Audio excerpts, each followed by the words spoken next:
All right, welcome to Niners Nightly. Larry Krueger with you on the road in New Orleans as we're still here in New Orleans after the Niners ran their record to 2-0 and beat the Saints in week 2, and we got a lot to get to. We got a great hour for you. Happy Victory Monday. John Joseph, first guy in the chat tonight, he says, Happy Victory Monday, Larry. Happy Victory Monday, John.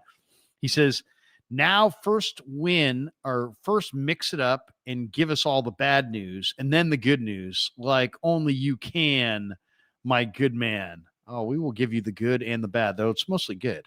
It's mostly good news tonight for sure. So what we're going to do, no guest tonight, but we are going to let you hear some of the sights and sounds from the 49ers. Now, first, we're going to start with what happened today in 49er land as far as news and notes, and then we will get into sharing the screen and playing some of the video and some of the commentary and some of the stuff that we saw. So there'll be a big video and audio element to the show tonight for sure. And then we'll finish up, if we have some time, with a quick look at their week 3 opponent. The home opener is Sunday at Levi's with the Arizona Cardinals coming to town. So, all right, first let's start with what happened today in Ninerland. Kyle Shanahan had his press conference at 3:30 Pacific, 5:30 Central, where I am. And, let's just go through some of the news and notes from that. Now, Saron Neal is in the concussion protocol. He had one hit on special teams and then laid on the turf there for a bit and obviously concussed himself. So he's in concussion protocol. His status for this week very much up in the air. Spencer Burford. I didn't even see Spencer Burford play. I don't think he played from scrimmage. I think he might have played on special teams. And he hurt his knee. And I don't know what the status is of his knee. I'll say this. I like Spencer Burford and I like Austin Pleasance. I've talked to both guys. They're good guys. Spencer, I think, has more talent overall than Pleasance. Pleasance, though, has a big body and lots of speed. And they're both interesting prospects. But you know what? I don't think either is a good enough third tackle to actually play tackle for the 49ers. I think if Burford or Pleasance gets in there, it's going to be a rough deal on the quarterback. And to me, it's a major concern. So it'll be interesting to see what the 49ers do here. Do the Niners go with Burford and Pleasance, or do they heed my advice and say, we're not good enough at tackle. Let's go trade a 2026 or 27 draft, asset for a better swing tackle? Or is there a practice squad player that you have your eyes on from another team? Offensive linemen are tough to find. The one guy that I kind of like, and he's played some tackle, he's played some guard, he's probably more of a guard than a tackle, is McClendon Curtis, who played, I think he played for Tennessee Chattanooga, if I'm not mistaken, a couple years ago, and he's been on the Raiders practice squad, and he's a big-bodied guy. He's got a lot of talent. He might be a little too slow-footed for tackle. We'll find out, but that's an interesting name that's out there. I think he was set free in the last couple of weeks, so I think McClendon Curtis might be out there. But the Niners need to get serious about this, because this is like one of those things that, hey, it's no big deal. It's like walking around. Do you have life insurance? Nah, but I'm young. I'm healthy. Well, yeah, you may want to get life insurance. You may want to have some life insurance. I don't know, just in case. And I feel the same way about the 49ers in this offensive tackle position. You may want to go get yourself a third tackle, just in case, because McKivitz is fine. And I like McKivitz. I think he's going to have a good year. Trent is obviously a Hall of Famer, but it ends there. You don't have a third tackle. And if you don't have a third tackle, that means you're one tackle injury away from putting your quarterback in harm's way. Now, what's worse, Mac Jones back there, who's not very mobile and can't necessarily get out of the way, or Brock Purdy, who you've got a $265 million sizable investment in? Either way, building a fortress around your quarterback has got to be their main order of business going into the offseason. No more delaying this, no more putting it off. Go get yourself a tackle. Now, The guy that I kind of like, I haven't studied all the tackles, but one guy I kind of like is the Oregon tackle. I think his name's World. His last name's maybe Worlds. He's a big boy too. He's a big boy, but Oregon's got a lot of good players. But this kid World, I believe his name is the last name, is a really nice looking tackle prospect to me. And I have not done any deep dive. I like to take it slow on the draft process, especially, I'm mostly NFL and I watch tons of college football, but I don't really start looking at the draft prospects. And, I kind of I'm like gathering prospects on the casual in the first half of the college football season. Once the calendar hits November, now I start looking for a little bit more of the prospects. Then you get to the bowl season. Now I'm dialed in. I'm watching all the bowls. I'm watching all the stuff coming out around the bowl season. And then it's the All-Star circuit. And it's the Senior Bowl and all that. And then we're into the draft process. So Niners have to go tackle. And they have to go tackle in round 1 this year. I don't think you can put it off. You just can't find these guys in any other round. You may get lucky and find Pooney in round 3. You may get lucky and find Connor Colby in round 7, and they did. And we're really excited about those two guys. But you're not finding an offensive tackle in the 7th round. You're not finding a good offensive tackle in the 2nd round, let alone the 7th round. And you're sure as hell not finding them in the undrafted market. For every Jordan Mailata, there's a bunch of stiffs that can't play. But yeah, if you can go find Jordan Mailata, some 6'8", 365-pound rugby player, great feet, super athletic, once in a lifetime type athlete at that size, go for it. If I was John Lynch, I think I might even, hire a few extra scouts and just say, hey, look, you guys search the rugby world. You guys search the basketball world. You guys search under every stone. I want to take a look at every prospect that's out there who's between 6'5" and 6'9", between 300 pounds and 370 pounds. I want to see every single guy of that size, regardless of their experience level. So if that's a basketball player, if that's a rugby player, if that's a soccer, I don't care what sport he plays. If you're 6'8", 365 and athletic, I want to put you through the paces and see if you're a tackle prospect. Because guess what? If you land a Jordan Mailata, you're set. You're absolutely set. That guy's a monster. Okay, so that was the second note, is that Burford's got a knee injury. I don't know to what level, but to me, that's a major concern. Kyle Juszczyk will remain in concussion protocol this week. So it sounds like Juszczyk is not going to go against Arizona. Must have been a pretty bad one, too. He was wearing sunglasses in the tunnel in the final moments of the game, light sensitive because of the concussion. I didn't see the exact play that he got concussed on, but that's a serious thing. Jauan Jennings is day-to-day with an ankle injury. And it's funny, Grant Cohn and I streamed earlier. We were talking a little bit about what we see for JJ. And, McKivitt's got a nice little 3-year extension. He took a below market value deal. He stuck around. Jennings got just a little bit of a bump and a promise that he's headed towards free agency. But the Niners would still like to retain him in free agency. But I just don't think they want to spend $20 million on the player. So I think we'll see how Jauan plays this year. If you said make a prediction on his future, it's easy to be like, well, if he wants $20 million, he's gone. But I actually think that the Niners are going to find a way to get a number that's palatable to them and palatable to him. And I think they're ultimately going to get Brandon Ayuk healthy and trade him. So I think Ayuk is going to get healthy and will be traded before next season. And I think Jennings will be re-signed. They'll probably wind up overpaying him, but they're not going to let this guy walk away. He is, in a lot of ways, the alpha in the room for the team. I'm not talking about wide receivers or just the offense. This guy's like one of the true alphas on the entire team.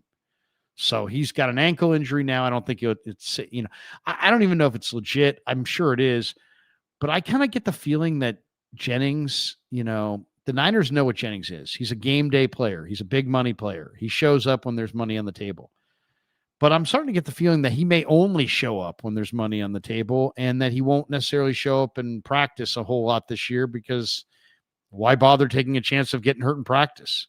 So I get the feeling they're going to let him do it, but it wouldn't surprise me if he makes up different reasons throughout the year why he's not going to practice. And I wouldn't be surprised if he hasn't practiced very much throughout the course of the year, because the Niners know, the fans know, his teammates know that when you put money on the table, push comes to shove, it's playoff time, it's time to go for the ring, JJ's going to be there balling out. So at the end of the day, that's really all that matters to me, at least. I really don't care if he practices all year, as long as he shows up on game day. And some people would say, "Oh, come on, you can't have different rules for different players." Yeah, you can. Yeah, you can. It's called life. I don't know where you work, but where I work, people make exceptions for people that produce at absurd levels. Trent Williams is a great player. Guess what? There are other great players on this team. Trent Williams has 3 lockers. Other guys on the team have 1. Nobody complains. Why? I mean, Trent Williams, everybody else pulls in and out of their driveway like a normal person. Trent is a circular driveway. You enter his locker from the right side and you depart his locker from the left side. And it's like roped off, and there's cones and that kind of thing. It's like, reminds me of like car line for dropping off my kids at school. But you know what I'm saying? I mean, Howard Stern's getting fired right now by Sirius XM, but you know what? They gave Howard his own freaking elevator in the Hill building there in Midtown. Why? I mean, I remember filling in. I was doing my show on Sirius XM. The show ended. I went down, got in the elevator, rode down to the lobby, and the door opened in the garage. It bypassed the lobby. It rolled all the way down to the garage. And I'm like, why did it bypass the lobby? Where am I going? All of a sudden, the door opens. It's Howard. He's like, what are you doing on my effing elevator? I just started laughing. And he goes, I'm serious. What are you doing? Who are you? And what are you doing on my effing elevator? I'm like, yeah, I'm Larry Krueger. I work for Mad Dog Radio on Sirius XM and on the Mad Dog Radio channel. And I'm sorry, I just did an overnight show. My show ended, and I saw there were 2 elevators. This one, I didn't know which one. I just took this one. I'm sorry. And he's like, oh, no problem, no problem. And so he took me up to the lobby and let me out. And then he's like, this is my elevator. Everybody uses the other one. So think about that. It's a gigantic office building with thousands of people working in there, in that office building in Midtown Manhattan. And they basically just let Howard have control of the elevator after, from a certain time. So it was only for Howard. That's Howard's elevator. Why? Because Howard was making tons of money for Sirius XM. Because every Howard fan in Washington, New York, Philly, that's where he's biggest on the Eastern Seaboard. They all signed up for Sirius XM because of Howard. So, so he got his own elevator. Barry Bonds had a Barca lounger in the middle of the clubhouse. Why? Something about those 762 home runs. If you produce at absurd levels, people will make exceptions for you. And Jauan Jennings is that guy. He showed up big in the Super Bowl. My guess is the Niners don't really care if he practices. If he practices, great. If he doesn't want to practice, fine. Show up on game day and ball out. And the Niners are going to figure out a way to keep him. I think they're going to wind up, they're not going to pay him $20 million if Ayuk's making 30, but they're going to figure out a way to keep him. And if that means trading other guys to free up money for him, they probably will do that. So if JJ keeps doing his thing and producing, that's just going to be the way it is. He ain't going anywhere, even if he's a free agent, because they love him. If they could clone him, they would. Maybe that's the next question I should ask Kyle Shanahan. Hey, Kyle, if you could clone Jauan Jennings and have every guy on the team have that level of everything, would you do it? I bet she'd be like, yeah. Yeah, I would. I would clone Jauan Jennings. All right. Other news and notes from today as people are filing into the room. Everybody hit like and subscribe on your way in. If you hit like, more people find the Krueger show, or I should say the Krueger show, the KMBR YouTube channel. More people will find it. And if you hit like, more people find the stream, and that's how it grows. And if you hit subscribe every time KMBR, fires away, you're going to be given a little alert. Ding, ding, ding. Kerry Crowley's talking. Don't miss it. Murph has just decided to talk Giants baseball. Don't miss it. JD's breaking down the Kuminga trade. Don't miss it. All right. For those of you who are Warrior fans and Niner fans, there has been no Kuminga trade. So there's no reason to depart the stream just yet. Eventually there will be. Okay, other Niner news. Ben Bartch has a high ankle sprain and he is out a while. And all I got to say to that is he's lost his job. Connor Colby's taken that job and he ain't giving it back. So if he was out a week, I'd say, but Bartch should be back in a week. But by the time Bartch is ready to come back from the high ankle sprain, the Niners will have decided to go with Connor Colby because Connor Colby's better. Connor Colby is a terrific player. What a great 7th-round pick he was. What an amazing day he was. We're going to show some highlights of him in a bit. So Bartch, who I don't think has ever played more than 5, maybe it's 6 NFL games without some kind of an injury along the way. Maybe Bartch works back in at center for Brendel at some point. But Connor Colby ain't coming out. That's it. I mean, it was one thing to say, well, it was one thing when Connor Colby looked good in the preseason. Okay, we're still going with the veteran. We're going with Bartch. And I love Bartch. I think Bartch is a good player and a good dude. I think he's a good addition. I think he was, I'd like to see Bartch in for Brendel. To me, or, if you ask me, what do I honestly think the Niners' best line, left to right, would be if I could pick the line right now and set it for the year? I probably would take out Brendel and put in Drew Moss. Now, right now, Brendel has so much more knowledge, but maybe Drew Moss could learn a few things. I like Drew Moss in the future at center. To me, left to right, it would be Trent, Colby, Moss, Pooney, McKivitz. And if it's not Moss, maybe Bartch. But I think both those guys could give Brendel a run for his money.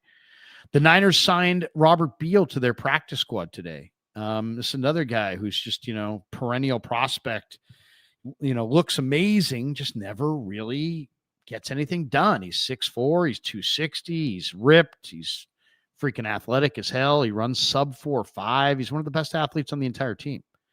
And he's a very good special teamer. But he just doesn't get anything done as a pass rusher. So, but they gave his roster spot to Curtis Robinson the other day, and then they waived Beal.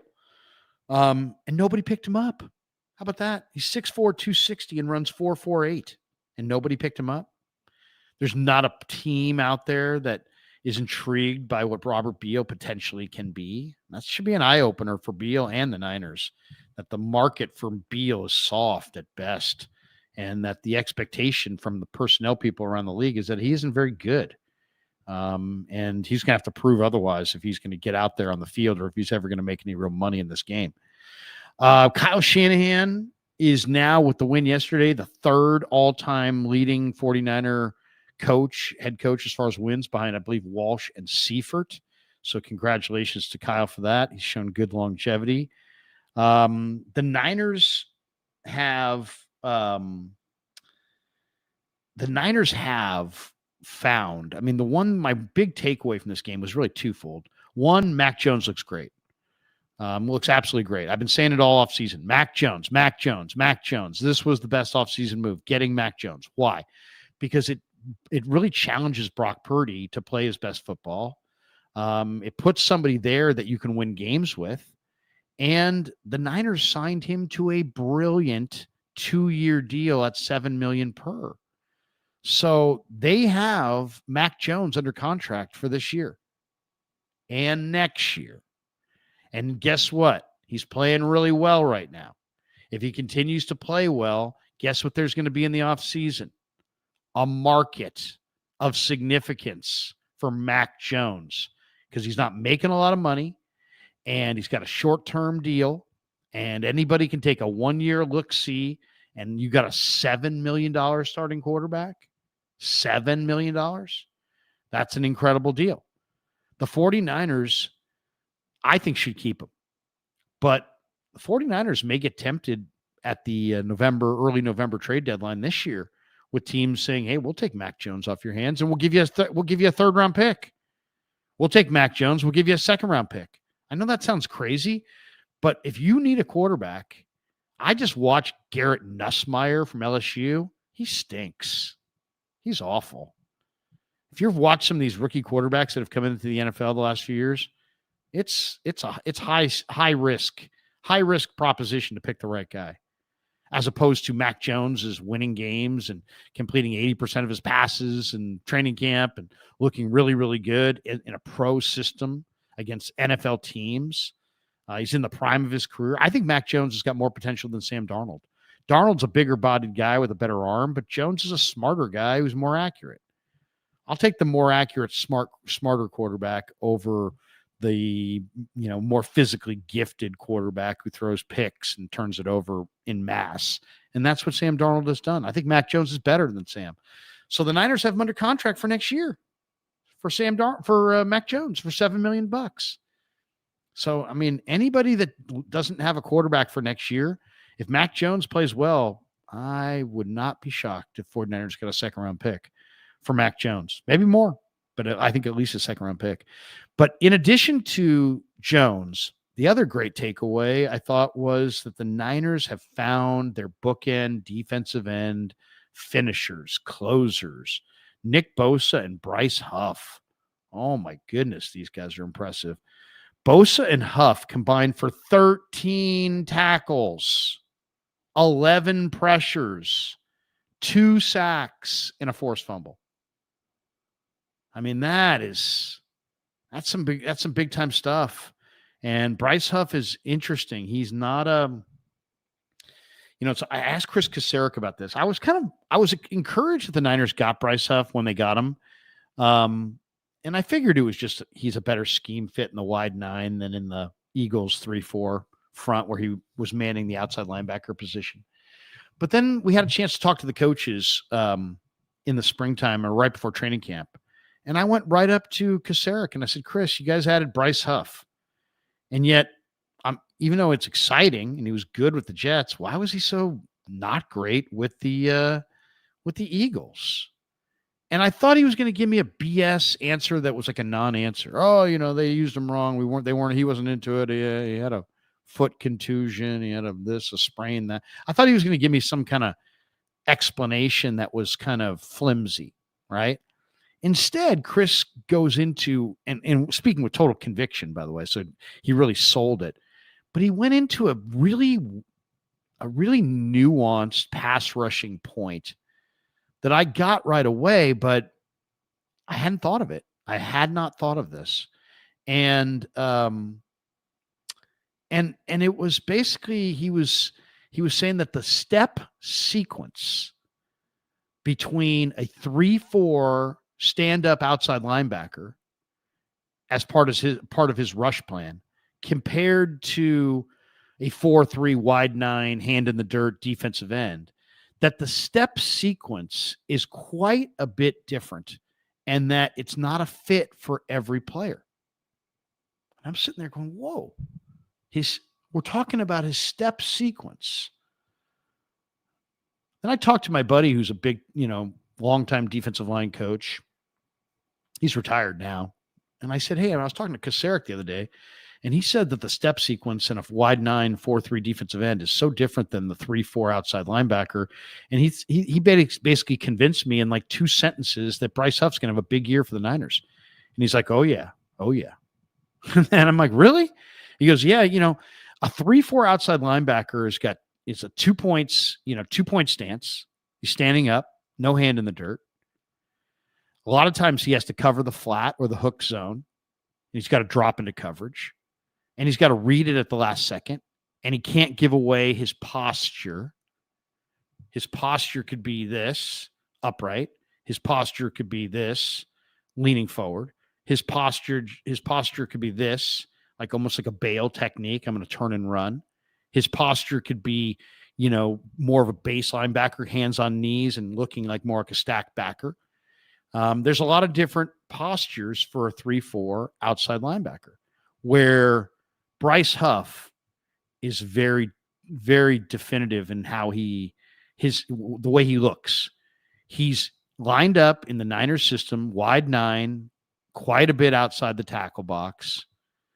And he doesn't go 3-point stance like Bosa. Bosa's almost in that 3-point stance with one arm back, and Bosa just looks like he's about ready to sprint. It looks like a sprinter in the starting gate. Huff's different. Huff gives you a 4-point stance. He's down in like a crouch. He's really, really low. They list him at 6'3". He looks like 6'1" and change. And he gets in this really tight crouch. That's what his body looks like. It's like bent like that. 4-point stance. You're looking at him, you're like, dude, he looks like a high school D lineman.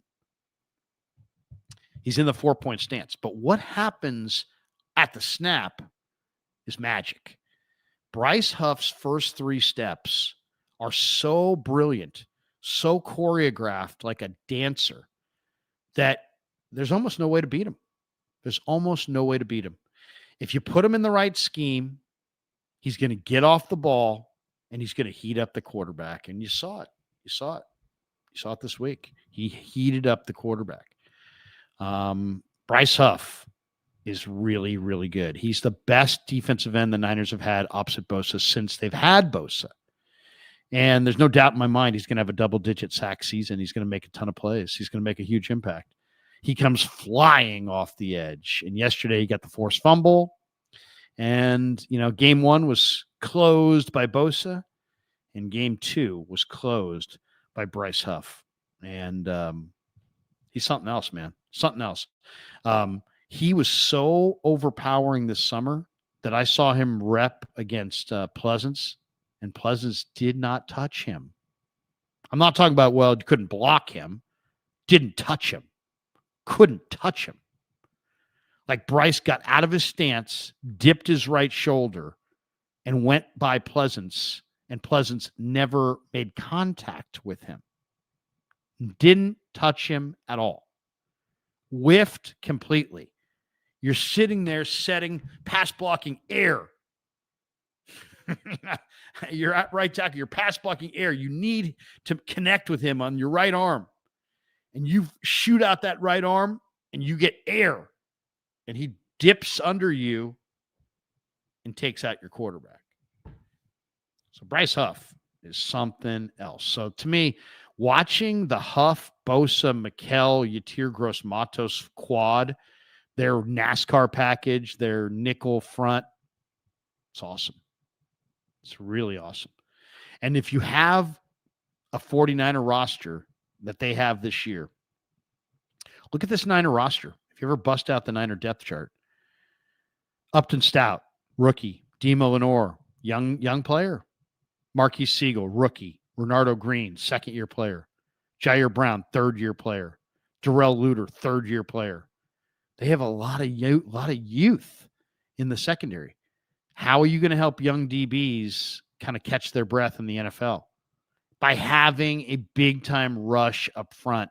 And the Niner sub-package 4-man line is going to wreak havoc. So there you go. And then Mac Jones. I mean, what can I say? 39 attempts for Mac Jones. No Kittle. Debo's moved on. No Ayuk. Forced into action in week 2. And the Niners drop him back over 40 times. He had 39 pass attempts, like 43 dropbacks. 113 passer rating. 280 passing yards. 3 touchdowns, no interceptions, awesome on third down. It was quite the game. Quite the game for Mac Jones. So Mac Jones was amazing, but man, that Niner front, led by Huff and Bosa, but now with Mikel and Yatir Gross-Matos doing it inside, looks really, really good. All right, let's do this. We got a bunch of people in the chat. Thank you, everybody who's here. Welcome to Niners Nightly on KMBR. We are going to be on KMBR YouTube channel tonight because Giants Diamondbacks are going. Just for the rest of the week, tomorrow we'll be back in our home studio. We'll have Niners Nightly on YouTube only as well. And then Wednesday night, we'll be on KMBR 680 because the baseball's in the daytime. And Todd Husak is going to join me on Wednesday night. Really fired up about that. Thursday night, Niners Nightly will be YouTube only as well. And Friday, it will be YouTube only as well. So it's YouTube all week except for Wednesday. And what I love about YouTube is that we can kind of produce this on the fly, and I can kind of share the screen with you guys, and we can go through some of the best clips of the week or of the day. And we're going to do that right here. All right. First, we've been talking about Bryce Huff. So I'm going to show you Bryce Huff, what I'm talking about. I'm going to share the screen and show you video of Bryce Huff. And this is courtesy of my man Raj Melwani, RSF 49ers. Raj, if you're out there, we ran into your guy in the quarter last night. Good man. We're going to do some of his barbecues and pregame stuff. Here's Bryce Huff, though. And we'll let this play here, and you can see this. This is just a 14-second clip. He's down here on the right. Dips the shoulder, pops the ball out. Ruiz falls on it, but it was fourth down. It's Niners ball. Now everybody realizes it was Huff. Look at this. This is exactly what I'm talking about. Here he is in the wide 9. Okay.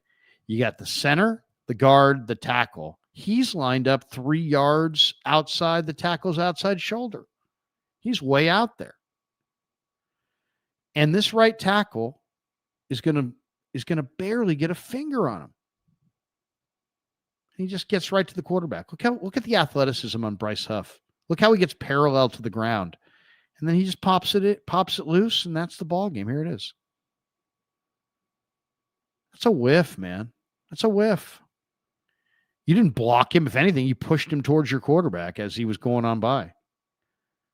Is this Fuaga, or is he the left tackle? Forget which guy this is. I think it's Fuaga. It's first-round draft choice.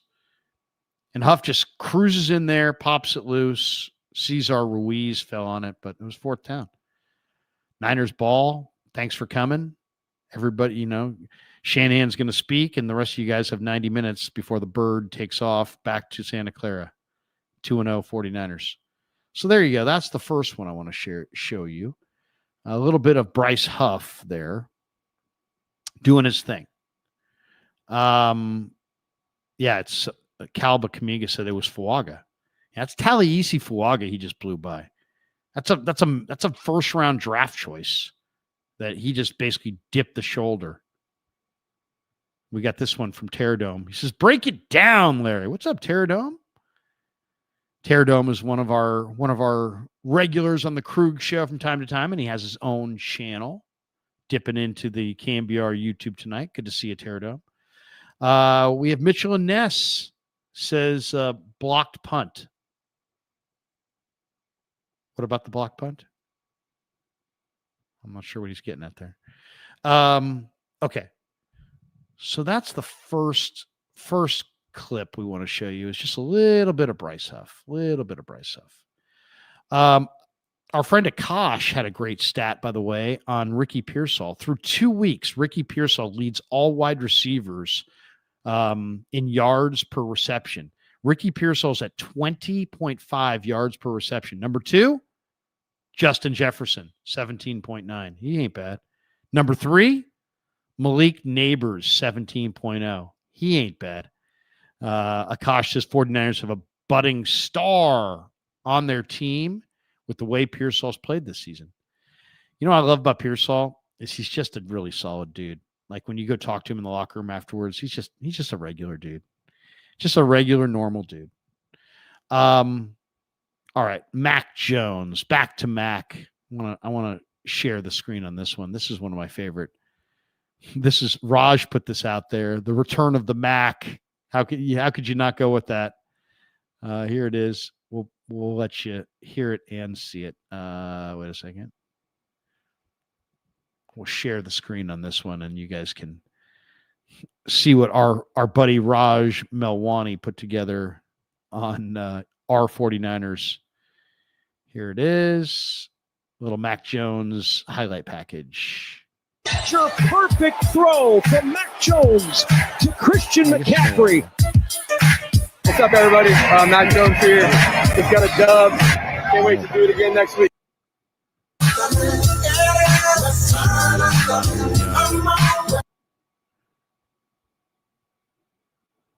Why am I not getting the audio? You know what? I think we had this problem the other day, and I don't think I corrected it. So, not sure why we're not hearing the audio. We're not hearing the audio. You guys did not hear the audio. Let's see if I can show you some more here.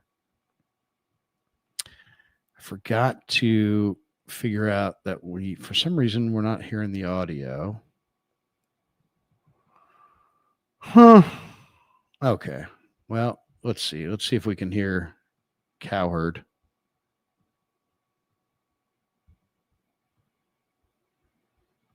No audio.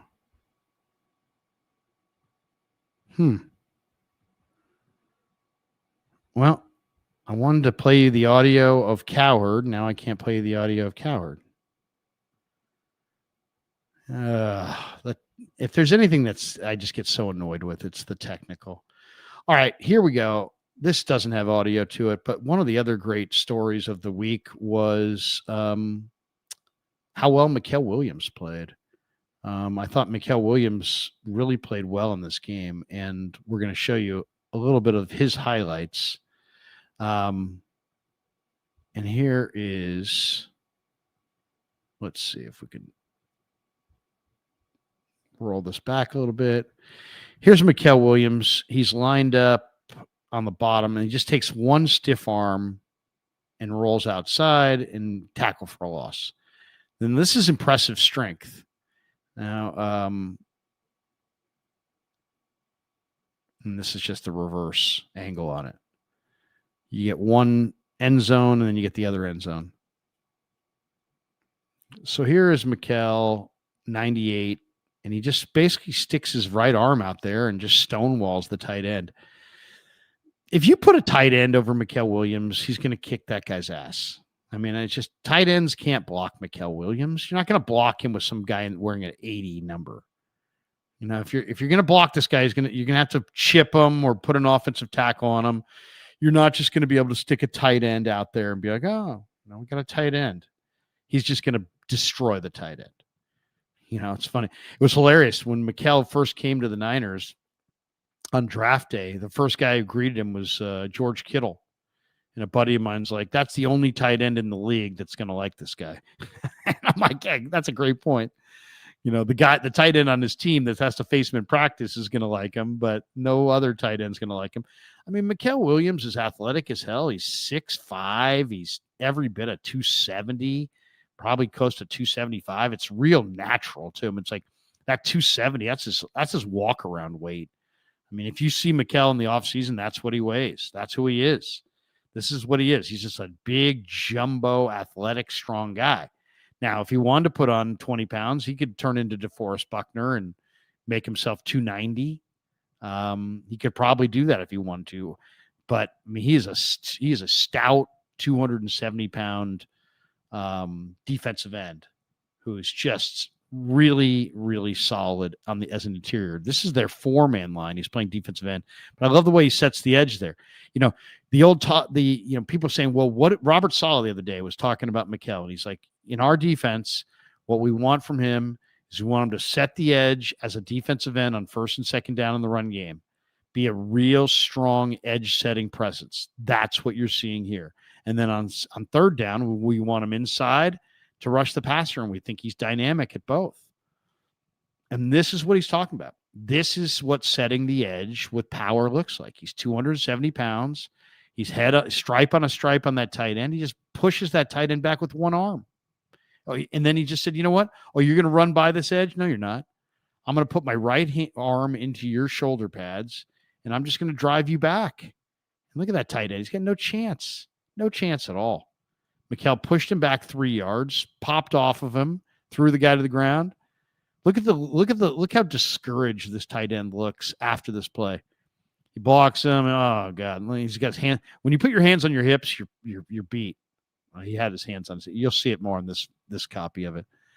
Watch the end of the play. Look at the tight end after he fails to block Mikael. He gets oh man, oh Christ! I guess better get out of here. Let me get out of here.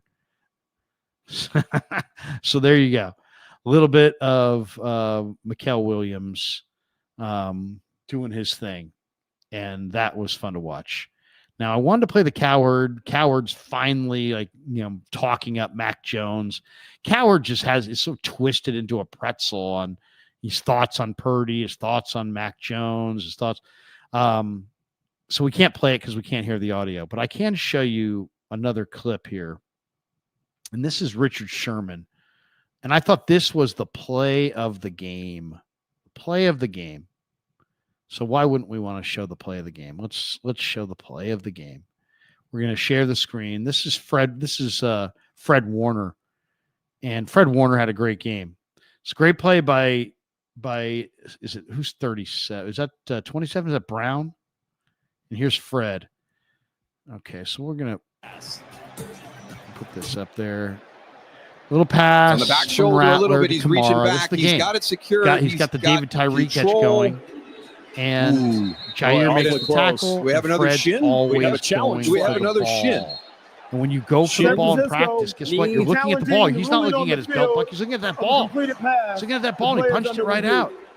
And it looks accidental, except he does it 5 times a day in practice. The question may be, and when if I went you're up challenging to, this, does it turn into an incomplete pass? He's like, dude, Fred Lots to look at here so hard. for our replay like, I crew got as we bruises step all over aside my from New arms Orleans. from practice where this guy's trying to punch the ball out and he's catching me in the elbow. He's trying to punch the ball, just catching me in the forearm. It's on the back shoulder a little bit. He's reaching back. He's got it secured. He's got the place control. Because Fred's punching that ball out. Boy, awfully close. We have another shin. We have a challenge. We have another shin. So it's a catch. Is it a catch? Is it a catch? Yeah, it's a catch. Okay, it's a catch. Is he down by contact? They were about to run the next play, and the Niners challenged. They went to replay. Now, the question may be, and they realized if you're challenging this, does it turn into an incomplete pass? 49er ball. Lots to look at here for our replay crew as we step aside from New Orleans. This was a 5-point game. They were going in to make it a 2-point game, or they were going to make it a 2-point lead. On the back shoulder a little bit. He's reaching back. He's got it secured. He's got control. So the game was on the line. Fred punches it out. We have another shin. We have 4 or a challenge. 5 plays we have later, shin. Mac Jones hits JJ for the touchdown, and suddenly 19-14, and it's anybody's ball game. It's 26-14. The question may and it's be, all over except for if the you're time. challenging this, does it turn into an incomplete That's pass? how big that play was. It was a Lots great to look play at by here Warner. for our replay play crew by as we step Brown. aside from New Orleans. And it was a genius call by Shanahan to challenge. It's on the back shoulder a little bit. He's reaching back. Challenge. He's got it It secured. would have been easy just to be like, oh, yeah, he was down. Look at the knees down. We'll just go to the next play. Boy, Oh, getting no, close. let's challenge. We have another shin. We have a challenge. got We full have another shin. 5 plays later, it's 26-14. They're up 12. And it's not game over, but it's pretty much game over. Pretty much game over. Now, the question may be, that was great to see. That, if to you're me, challenging this, was does it one of the turn better into an plays, incomplete pass? of the day. Now we have another one here I want to show you. This is Alfred Collins. I talked to AC the other day at his locker. He's like a jumbo kid. Seriously, he really is. He's like a jumbo kid. Wait a second. Somebody says, Larry, we hear 2 audio streams. You hear 2 audio streams? How could that be?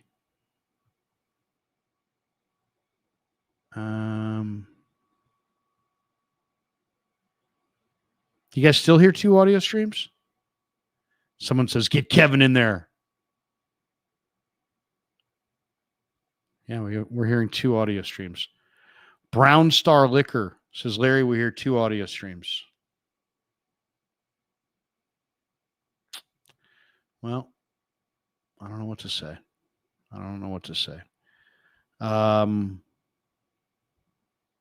Let's do this because I don't want to waste the whole thing. I will mute myself for a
Okay, we'll see if that works. All right, I'm back with you. Any better?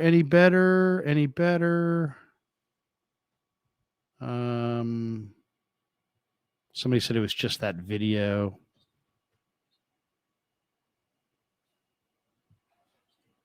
I don't know. I don't know what to say. It's not, for some reason. We'll try one more audio clip. All right. Sorry for the technical glitches. We're on the road here, and obviously not doing this right. All right, let me see if I can play one of these. Okay. So now I will share the screen on this and see if you guys will play a little bit of this audio. You can tell me what you think. This is a Cowherd going off on how he loves Mac Jones and the whole Purdy thing. And this guy's tied into a pretzel with so many different opinions that he doesn't know if he's coming or going or what he's saying. Here he is. We said this for years and years about Kyle Shanahan. He made Matt Schaub a Pro Bowler, had a winning record with Brian Hoyer, made Jimmy Garoppolo almost a Super Bowl winning quarterback, but he got him there and with a lead against Mahomes in the fourth quarter. And he pulled some magic yesterday with Mac Jones. Mac Jones threw the ball 39 times on the road. Christian McCaffrey only had 12, 13 carries. Like, it was a big ask. And Mac Jones was great. 3 touchdowns, no picks, 280 yards, 113 passer rating. He asked him to throw almost 40 times on the road. There's no George Kittle. There's no Brandon Ayuk. Where do these tight ends come from? That was a big ask. And I'll say this. The good news for San Francisco, they now have 2 quarterbacks that work. One's probably overpaid and one's absolutely underpaid. But this is what Kyle Shanahan does. That's why I always said with Brock Purdy, Brock's better than Mac Jones. I'm not denying that. Is he $265 million better? Because you go on the road with no Kittle, no Brandon Ayuk. I know it's the Saints, but it's an NFL team. You ask him to throw 39 times. Mac Jones has a below-average NFL body. He's not a great athlete. He's got an average NFL arm, and that was a big ask, and he was really good. And the rival LA Rams do a very good job of separating performance from circumstance.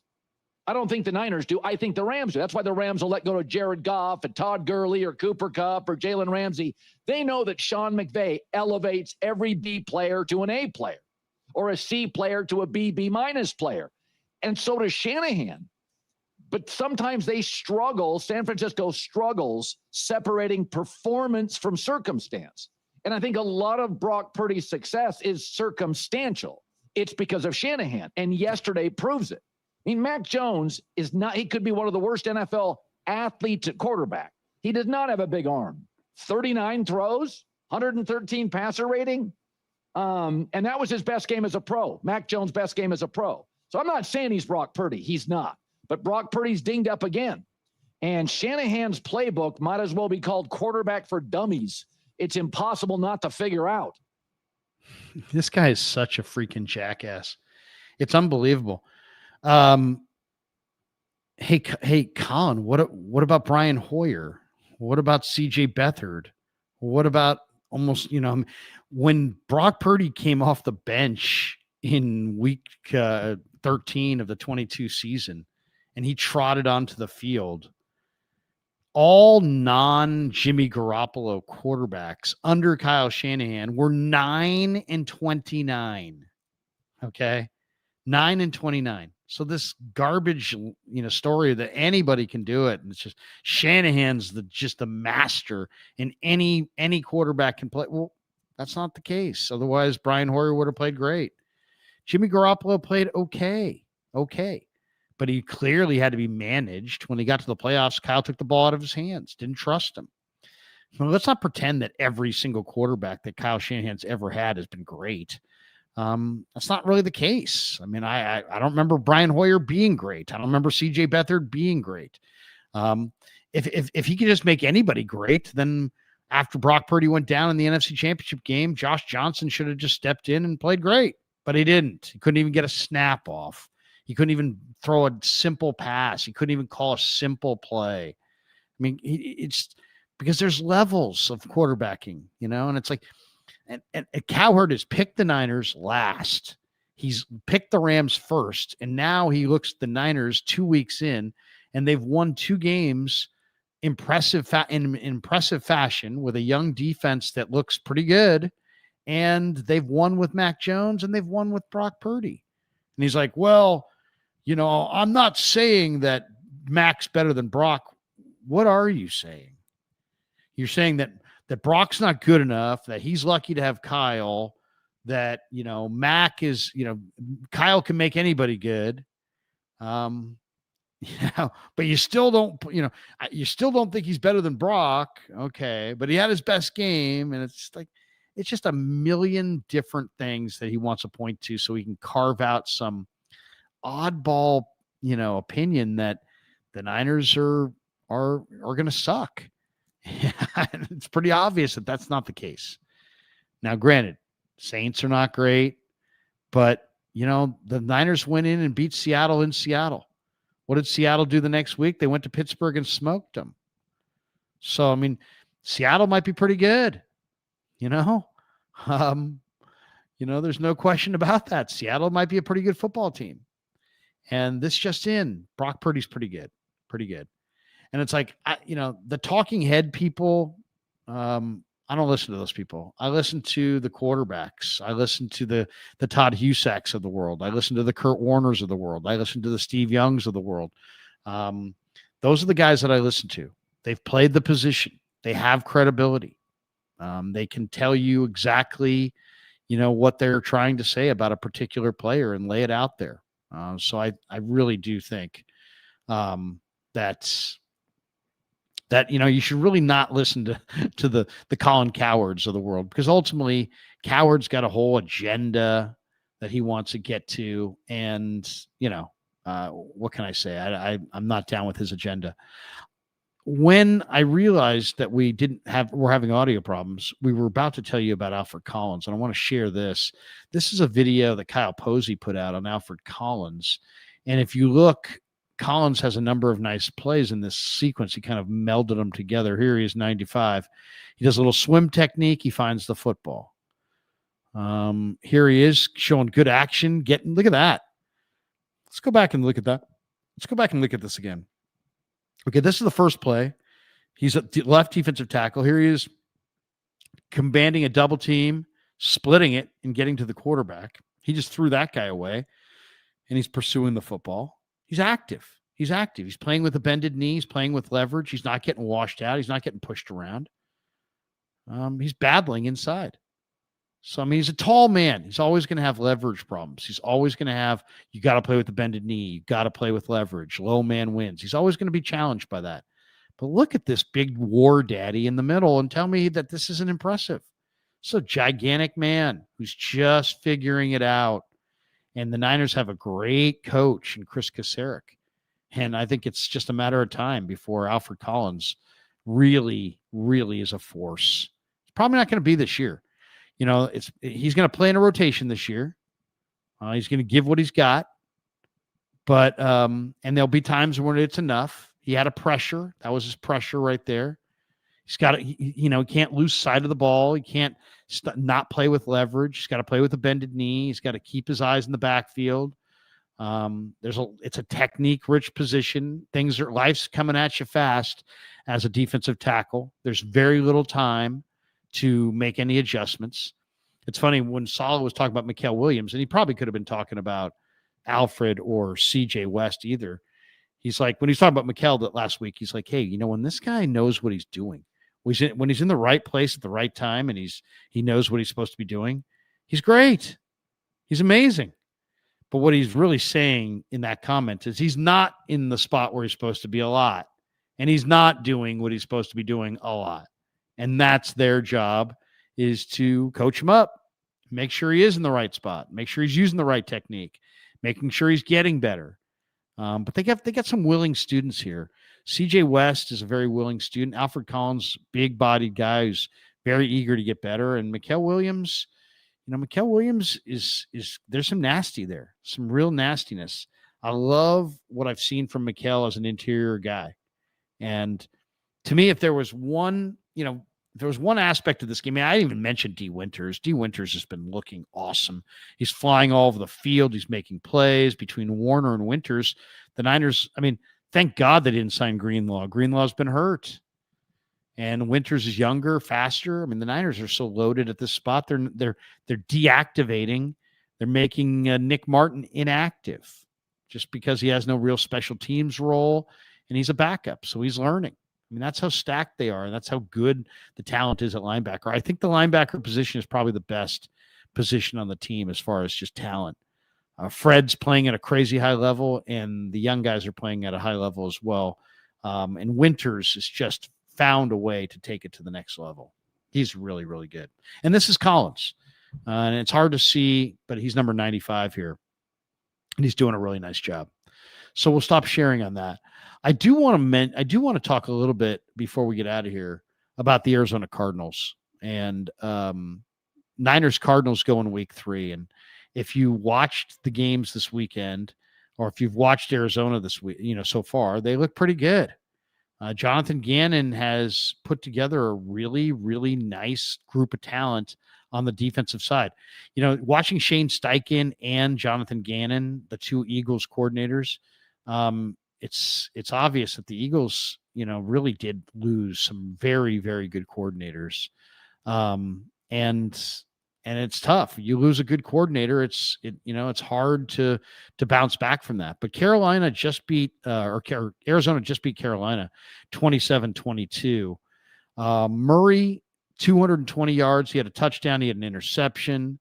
The Cardinals struggled to run the ball at times. James Conner only ran for 3.1 a carry. The Cardinals only ran for 3.7 a carry. But their defense didn't allow Carolina to do anything on the ground. Carolina ran for 49 yards, 2.6 yards a carry.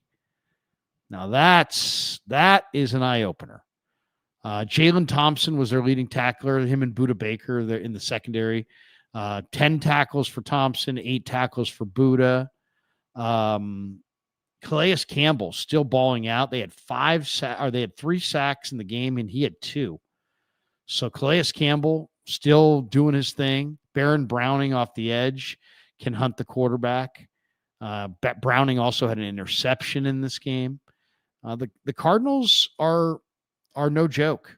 They're 2-0. They're off to a good start. It is interesting in this game.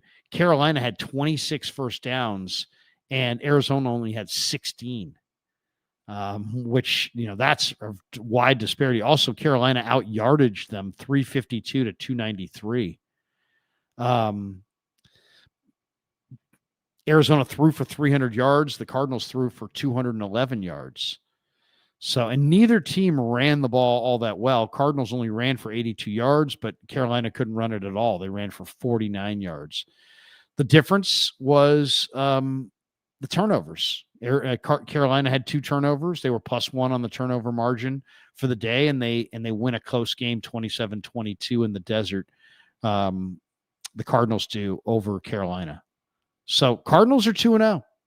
And, the thing about the Cardinals is they added so much talent on the defensive side this offseason that they're viable. They really have done a decent job. There's good talent on all 3 levels of their defense. Calais Campbell, Dalvin Tomlinson, up front, big-bodied guys. You got Baron Browning, Dante Sills, Darius Robinson, their first-round pick from a couple of years ago out of Missouri. So, they've got an intriguing defensive line. On the second level, it's Mack Wilson. They signed Akeem Davis-Gaither from App State away from the Bengals. And they signed Josh Sweat away from the Eagles. So, you got Sweat off the edge, and you got Browning off the edge. So you got 2 really athletic edge rushers, and then you got 3 big bodies inside. So, and a very playmaking secondary. Jalen Thompson's the strong safety. Budda is the free safety, and they've got good corners. They drafted Will Johnson in the second round out of Michigan. He's very much a blue chipper. Elijah Jones out of Boston College, a good player. Max Melton from Rutgers, a good player. Keitrell Clark from Louisville's a good player. Denzel Burke from Ohio State. They've poured a lot of draft capital into all three levels of their defense. Is it Taylor Demerson, the safety? He's a good player too. So Dadrion Taylor Demerson was a really good player at Texas Tech. So Arizona's got talent, man. Arizona's got talent. And then offensively, it's Kyler, it's Connor and Trey Benson. It's one of the best tight ends going, and Trey McBride.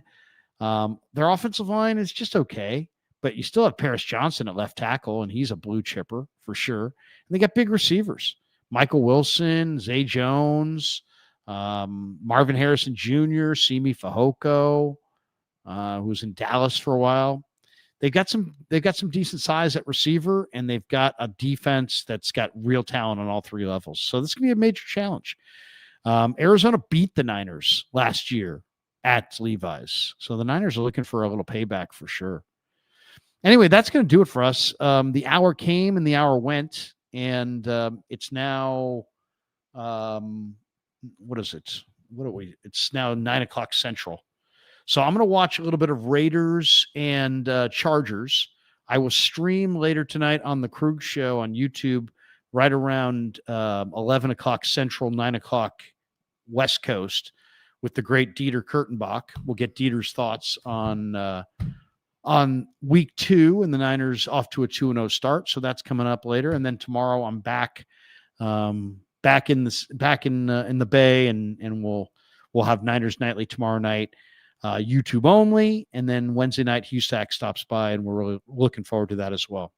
Sorry for a little bit of the technical snaps up front. I wanted to give you a little bit more of a breakdown of some of the audio, and didn't get to do as much of that as we wanted to, but such is life. Anyway, have a great night, and we'll see you tomorrow night on the Sports Leaders YouTube channel. And we should probably, since we had it up before, we probably should have it up right now. There you go. Hey, Niners Nightly with yours truly. Hope you enjoyed it. As I said, YouTube Tuesday, Thursday, Friday, radio on Wednesday. Todd Husak joins us in that 6 o'clock hour on Wednesday night. And have a great night, everybody. Peace.